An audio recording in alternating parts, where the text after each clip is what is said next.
পকেটমার হতে সাবধান। লোকাল বাসের এই সতর্কবার্তার ডিজিটাল ভার্সন হচ্ছে প্রিপেইড মিটার হতে সাবধান। মাসের শুরুতে রিচার্জ করলে কেটে নেয় মোটা অঙ্কের চার্জ। নিজ খরচে মিটার কিনেও দিতে হয় মিটার ভাড়া। সেই সাথে আছে অটো পালসের মতো ভুতুরে ঝামেলা।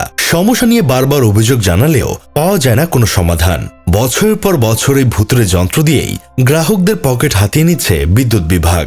বিদ্যুতের অপচয় রোধ ও অতিরিক্ত বিলের হয়রানি থেকে গ্রাহকদের মুক্তি দিতে 2004 সাল থেকে বাংলাদেশে প্রিপেড মিটার স্থাপন শুরু করে তৎকালীন সরকার। গ্রাহকদের ভোগান্তি কমানোর আশা দেখে চালু করা হলেও ভোগান্তি কমানোর বদলে উল্টো তা বাড়িয়ে দিয়েছে বৈদ্যুতিক প্রিপেড মিটার। পোস্টপেইড মিটারের সঙ্গে এর মূল পার্থক্য হল আগের মিটারে মাস শেষে বিল আসলেও এই মিটারে বিদ্যুৎ ব্যবহারের জন্য আগে রিচার্জ করতে হয়। যতক্ষণ প্রিপেড কার্ডে টাকা থাকে ততক্ষণ বিদ্যুৎ থাকে। টাকা শেষ হলেই ঘর হয়ে যায় অন্ধকার। ইমার্জেন্সি ক্রেডিটের ব্যবস্থা থাকলেও তাতে চলে না বেশি সময়। এতে হুটহাট ব্যালেন্স শেষ হয়ে গেলে সবচেয়ে বেশি ভোগান্তিতে পড়ে মাসিক বেতনভুক্ত ও নিম্ন মধ্যবিত্ত শ্রেণীর কর্মজীবী মানুষরা। এর চেয়েও বড় সমস্যা হল আনুষঙ্গিক মোটা অঙ্কের চার্জ। বিতর্কিত এই প্রিপেড মিটারে ভ্যাট, সার্ভিস ফি, ডিমান্ড চার্জ, মিটার রেন্ট সহ নানা খাতে কেটে নেওয়া হয় অতিরিক্ত প্রায় 25% টাকা। ফলে মাসের শুরুতে 1000 টাকা রিচার্জ করলে গ্রাহকের প্রিপেড কার্ডের ব্যালেন্সে যোগ হয় মাত্র 700 থেকে 800 টাকা।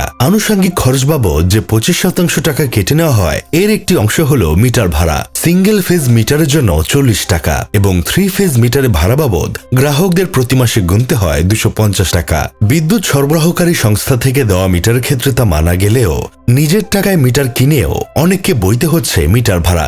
বছরের পর বছর এভাবে কতদিন মিটার ভাড়া দিতে হবে তা গ্রাহকরা জানেন না। তার উপর কোনো ত্রুটির কারণে মিটার লক হয়ে গেলে তা খোলার জন্য খরচ করতে হয় 500 থেকে 1000 টাকা। তবে এসব হয়রানির চেয়েও বড় হয়রানি হল অটো পালসের ঝামেলা।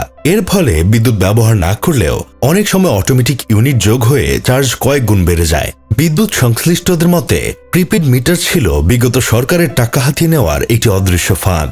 এই ফাঁদের মাধ্যমে গেল 16 বছরে বিদ্যুৎ খাতে লোপাট করা হয়েছে হাজারো কোটি টাকা। বিদ্যুৎ উৎপাদন না করেই বেসরকারি কোম্পানিগুলো নিয়ে গেছে বিপুল পরিমাণ অর্থ, যার খেসারত এখনো দিয়ে যাচ্ছে প্রিপেড মিটারের আওতাধীন সাধারণ গ্রাহকরা।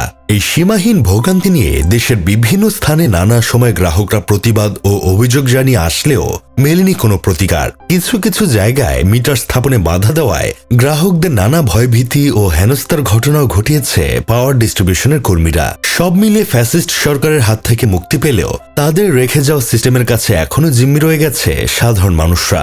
কবে এই ভোগান্তি শেষ হবে তা কেউ জানেন না।